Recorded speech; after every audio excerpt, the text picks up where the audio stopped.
Hello, this is Wolf from Tesla Owners US and my hairs. Yeah. What happens here is I wanted to know what happened with the louvers and with the system inside and so on, and with the center louver. And I tell you now the results in opposite what Tesla said. Hear the birds and see the sun. Side by side our fears are done. All the good times just begun.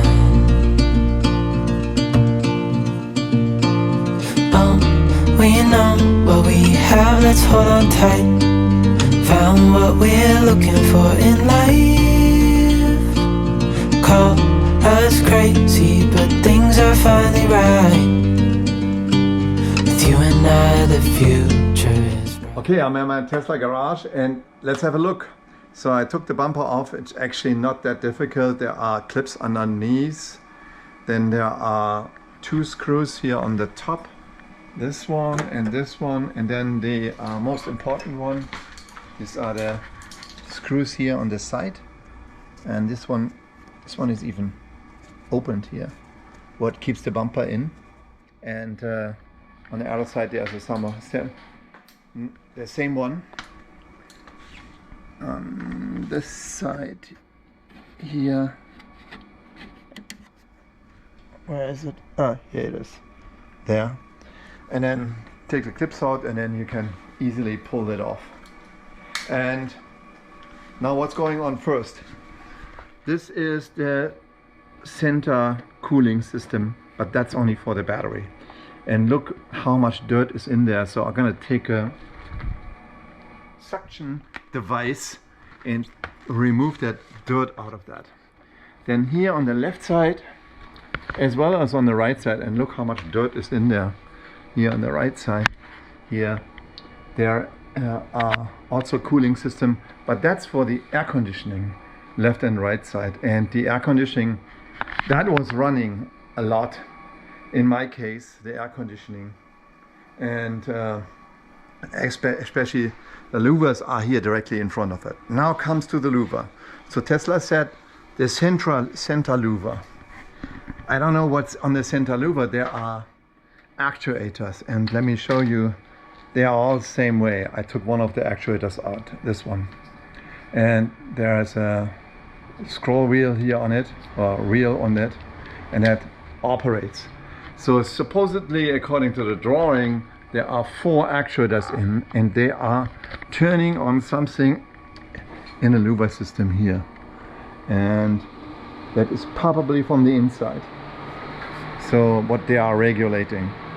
Not from the outside what I can influence here right now. So I'm guessing these are only the actuators which are really defect. So then the next one is the louver. They said that the left louver driver's side should be replaced. This is the left louver, and I took the actuator out, and you can operate when you take the actuator out now. You can operate the louver. So this is how it operates basically. Let's see how that's in. This way. Wait a second. Yeah, this way. And then it lifts it up and then lifts it down. Yeah. And that's operated from the side here. Let me see. Yeah, from this side. From this scrolling wheel. See, if you turn that here, then it comes up or comes down. Okay, so we are here in Arizona. I really only need I need it open. And then what else do you have? Yeah, the other louver system that was constantly open. Now while it's constantly open, it was actually broken. So when you see here, and that's the common problem, it breaks off here on the sides. So we're gonna take complete all louvers out. I probably take the actuators out as well. I don't know if they are working or not working, but probably take them out as well. And there's probably there on the passenger side, I have to change that louver. So There's no way around it because their plastic broke here. Maybe there's a fix for that. They should have done that in aluminium, but they did it in plastic, so that's how it is. The other ones, this one, I'll probably take it also out and leave it as open. Good. But first of all, let me clean this and then put it back together. So I want to know what Tesla tells me is right. They never looked in this. They just looked at the reading of the messages and then said, this is what it is and we recommend to exchange it. That wouldn't have fixed it because the right louver would still be broken. Okay. Hey, that's all. I wanted to know that. I want to give you an update how pathetic Tesla service is. They don't even look at it, what's the problem. I did it. Thumbs up, subscribe to the channel. Talk to you next time. Bye-bye.